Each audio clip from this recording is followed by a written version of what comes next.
peut savoir pour chaque espèce si elle est menacée ou pas, combien il y a d'espèces dans chaque partie du monde qui sont menacées et par quoi elles sont menacées. Alors pour savoir ça, on utilise quantité d'informations qui viennent du terrain.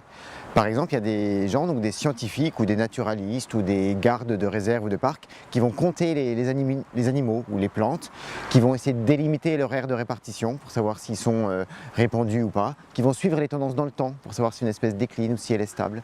Et avec tous ces critères, on peut savoir si une espèce est menacée ou pas.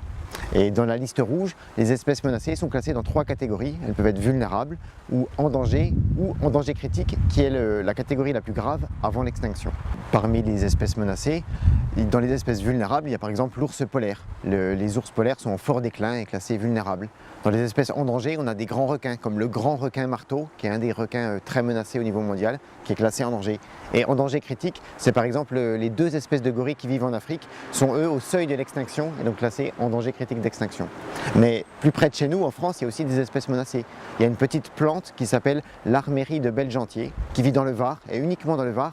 Elle est en danger critique d'extinction. Et un lézard qui vit dans les Pyrénées est classé en danger, c'est le lézard du Val d'Aran.